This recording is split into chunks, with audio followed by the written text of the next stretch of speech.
No Brasil, o racismo é crime e inafiançável. Segundo a lei do ano de 89, o ato racista não prescreve e quem praticou pode ficar muitos anos atrás das grades. Vivemos em uma sociedade que camufla o racismo. A prática existe e é bem comum, mas o racismo acontece de forma velada. Muitas vezes fica até difícil dizer se houve, mas quem sofre sabe bem que o preconceito está à flor da pele. Apesar de o Brasil ser um país de maioria populacional negra por causa das descendências étnicas, é considerado racista. A pseudo-maioria branca se concentra em determinados grupos e classes sociais, onde o negro com histórico social pobre não entra. Uma discriminação social que prega o conceito de superioridade de uma raça em relação a outra. Você já foi vítima de racismo? Já presenciou algum ato discriminatório racial? Como acabar com essa cultura depreciativa e discriminatória? Racismo é o assunto agora no Tribuna Independente. Pois é, um assunto sério e o meu convidado já está aqui sentado comigo, é o Vladimir Miguel Rodrigues, que é professor. Boa noite, Vladimir, tudo bem? Seja muito bem-vindo ao nosso programa. Ó, nós temos de presente um livro para as pessoas que estiverem nos acompanhando, eu vou mostrar aqui, ó. Filosofia em Tempos Inquietos. Para você concorrer a este livro aqui, você vai fazer o seguinte, você vai enviar um WhatsApp para a gente. Põe na tela, por favor, Tiago, 11 95033 6870, com o seu nome, o seu telefone e a palavra livro, tá bom? Seu nome, o seu telefone e a palavra livro. Envia para esse WhatsApp aqui, 11 95033 6870. Logo mais a gente vai presentear um telespectador ou telespectadora com este livro.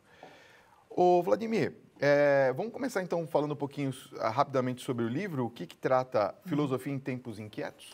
Bom, essa é a minha segunda obra, meu segundo livro. Eu primeiramente desenvolvi uma pesquisa sobre Malcolm X na Unesp de São José do Rio Preto, um livro chamado X de Malcolm e a Questão Racial Norte-Americana. E essa é uma compilação, uma reunião de mais de 30 textos que falam sobre política, sociedade, cultura e que foram publicados nos últimos 15 anos em jornais e revistas. São textos com uma abordagem de filosofia, de sociologia, de antropologia e que visam, acima de tudo, gerar um incômodo nos leitores. Eu acho que há muito disso, dessa necessidade da filosofia, como o próprio Aristóteles dizia, de uma filosofia surgiu do espanto, da admiração.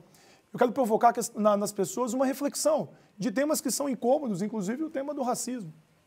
Pois é, eu até queria começar esse nosso papo sobre o racismo perguntando se o racismo que a gente encontra aqui no Brasil é diferente do racismo que a gente vê no restante do planeta. Há uma diferença? Sim, há sim, Fábio. Primeiro eu queria deixar claro para quem está assistindo que a minha figura, as pessoas muito me questionam isso, poxa, você é um homem branco falando sobre questões raciais. E eu sempre digo para o pessoal que o racismo ele tem que ser combatido por todos, independentemente da cor.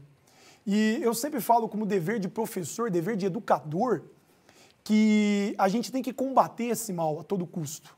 Sim. Como Martin Luther King disse, quem vê o mal e não o combate colabora para a sua existência. Exatamente. Então, sempre nas minhas falas, eu tento desconstruir, principalmente para aquela imagem daquele que açoita, a imagem daquele que pratica o racismo, que é o próprio homem branco.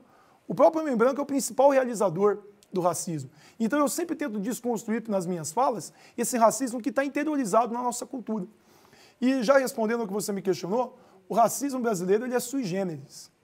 Eu vou pensar numa frase do grande professor Kabengele Munanga, da USP aqui de São Paulo, e o professor Kabengele ele diz que o racismo no Brasil é um crime perfeito. Por que ele é um crime perfeito?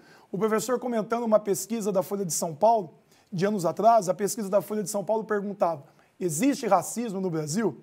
Mais de 90% da população disse, com certeza, existe. Você já praticou uma atitude racista? Não. Nunca pratiquei.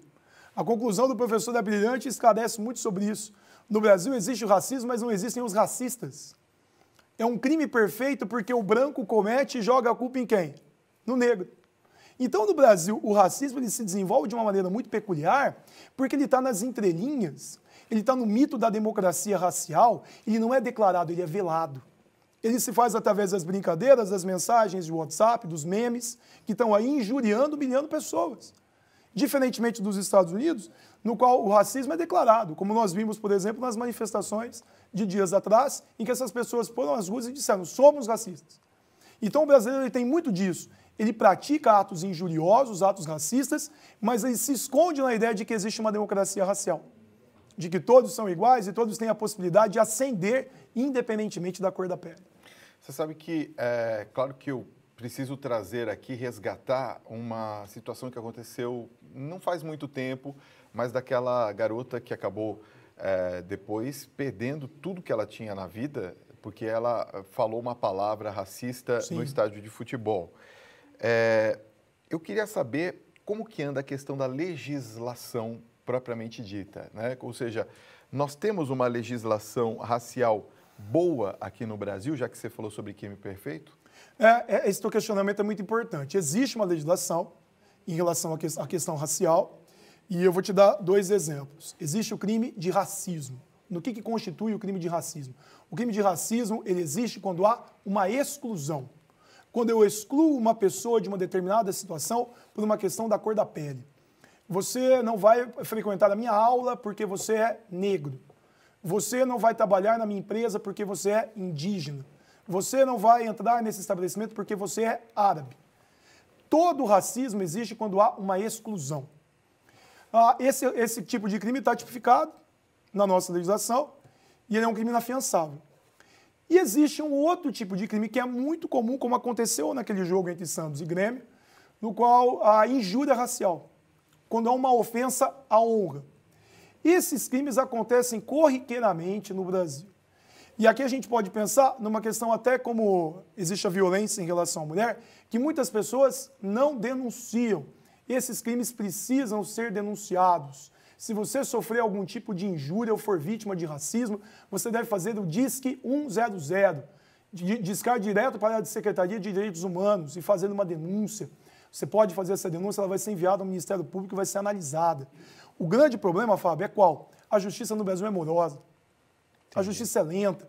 E mais, nós precisamos, acima de tudo, de formação de juízes e de juízas que sejam negros, negras, que possam, de fato, entender isso como um problema racial de fato e que prejudica as relações sociais no Brasil.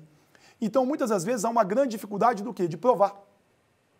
Então, isso leva um longo tempo e acaba, por exemplo, sendo esquecido. Então, o que eu sempre insisto para as pessoas, nós vamos combater isso, primeiramente, quando assumirmos que somos uma sociedade extremamente racista e que precisa resolver problemas que vêm desde que época? Da época da escravidão. Porque nós tivemos um problema que não foi resolvido até hoje. A abolição no Brasil foi incompleta. Eu sempre questiono isso nas minhas falas. Quando se cogitou indenizar alguém no Brasil em relação à escravidão, cogitou-se indenizar quem? Os senhores e não os escravizados. Então houve uma farsa de uma abolição. E essa farsa da abolição, ela ecoa no Brasil até hoje, numa sociedade extremamente marcada por divisões raciais. Daqui a pouquinho eu quero te perguntar se existe o racismo entre os pares, ou seja, negro com negro e assim por diante. Mas espera aqui, que já já nós vamos falar sobre isso. Agora é o seguinte, Vladimir, como que fica essa questão racial com os pares, né? Quer dizer, aquelas pessoas que muitas vezes dizem que as pessoas que são da própria raça, muitas vezes, ou de, vamos dizer assim, até usando não só aqui no Brasil, mas um conceito um pouco mais amplo, né? Nós vemos que também fora do Brasil, em muitas partes, eles mesmos utilizam algum elemento para tornar aquilo um ato racista. Como que você vê essa questão? Essa é uma questão interessante e a gente tem muitos estudos práticos, estudos de campo que mostram esse tipo de situação. E eu queria ilustrar aqui a partir de uma situação do Malcolm X, para que fique bem claro. Tá. O Malcolm, quando ele passa por uma fase de, vamos dizer assim, alienação, em que ele era drogado, era uma pessoa que estava totalmente à margem da sociedade, ele clareava o cabelo dele e ele tentava alisar o cabelo dele, porque ele não se reconhecia como negro. E ele disse várias vezes, né, que ele procurava ser como um branco. Posteriormente, quando o Malcolm passou por um processo de imersão dentro do Islã, né, porque ele vai ser um dos grandes líderes da nação do Islã, ele vai fazer um estudo do vocabulário. E ele procura o verbete black. E ele vê lá, destituído de cor. Perdão, destituído de luz. Tá? Associado às trevas. E o Malcolm, a partir disso, ele chega a uma conclusão que a questão racial ela foi tão profunda que ela interiorizou em muitos negros um sentimento de que tudo aquilo que é relacionado a ele é ruim. Então, a pele é feia, o nariz é grande, a boca é grande, o cabelo é crespo, é horrível. Então, houve uma deterioração de tudo aquilo que faz parte de constituir-se como negro. E aí, o movimento negro nos Estados Unidos, maravilhoso nesse aspecto, o que ele vai ressaltar? The black is beautiful. O negro ele é lindo. Ressaltar as próprias características da negritude, a beleza negra. E a partir disso, o que a gente pensa dentro dessas relações? Muitas pessoas, elas negam a própria cor da pele, negam a sua questão, a sua identidade, porque elas não conseguem aceitar ou elas não entendem que o que elas são sempre foi destruído pela sociedade. Entendi. Então, sem dúvida alguma, existem pessoas que não se reconhecem. Dentro desse ponto, é até interessante a gente citar que hoje o IBGE coloca aqui no Brasil, existem cerca de 52% da população que se declaram como negros, pretos ou pardos. E esse número poderia ser muito superior se essas pessoas se identificassem como tal. E essa identificação não ocorre porque essas pessoas ou elas não se aceitam, ou elas simplesmente não entendem que a formação étnica delas é uma formação de negritude. Vladimir Miguel Rodrigues, professor, conversando com a gente sobre racismo. Muito obrigado pela sua presença. Ó, eu tenho esse livro para você. Você continua mandando a palavra livro para o nosso WhatsApp 11 950336870. No finalzinho do programa, a gente vai escolher um telespectador ou telespectadora que vai ganhar este livro, tá bom? Professor, obrigado por ter vindo. Foi muito bom o nosso papo, viu?